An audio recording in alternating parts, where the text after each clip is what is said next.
Hey everyone, welcome back. This is my review of Tokyo ESP Episode 7 now. But I did like this episode, but before I get into what I liked about it, or just what I thought was interesting about it, or what I didn't like about it in terms of characters, but I liked that was there to provide conflict, I have to say one thing right now. This is rushed, okay? And I don't care how it is in the manga. I really don't. It's still fucking rushed.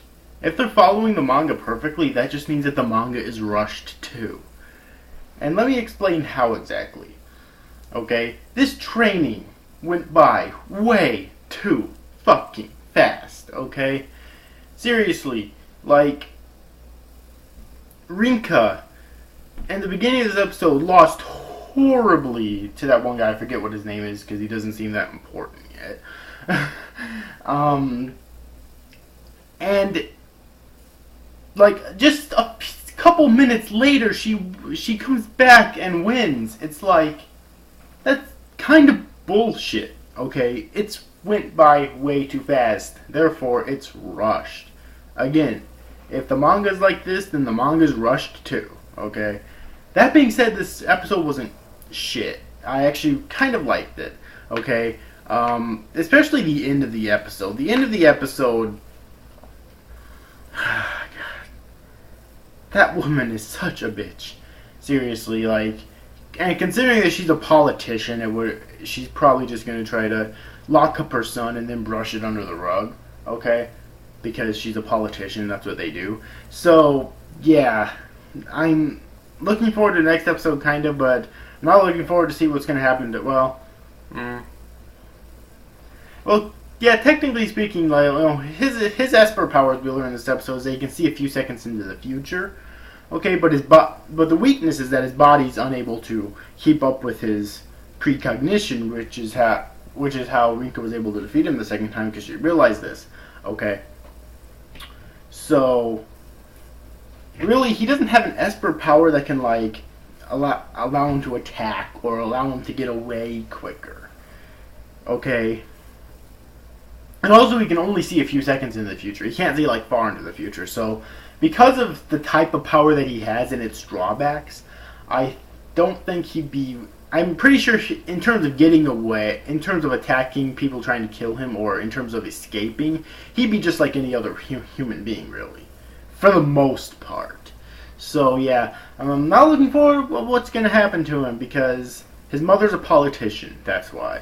Okay, so... yeah, and also we learned something pretty interesting about Murasaki in this episode, which is that her Esper power allows her to basically take any weapon and instantly know the history of it and use it as proficiently as whoever used it last. So if it was like, say, the best martial artist in the world and she took his like bow staff or something, she'd basically be unstoppable.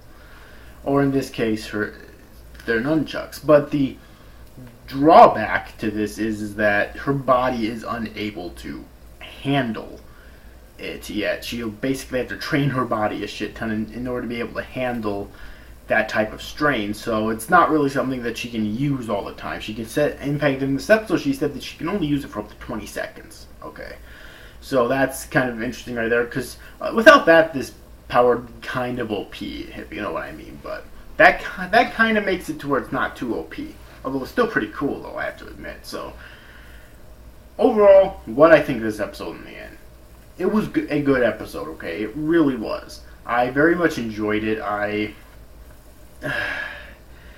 just really wish that it wasn't paced so fast, and that it was paced slower, so that we actually had time to care about these characters.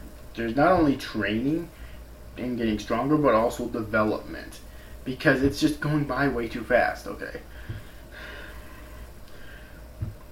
We're already at episode 7 here, and it looks like they're about ready to wrap it up. That's the part that really gets me. Alright. But the end of the episode was really cool, though, because it really helps build up the tension a little bit for what's about to happen with that one guy and his mother. So anyways, overall, hope you enjoyed this review, guys. That's it, guys. Thank you for watching. Bye-bye.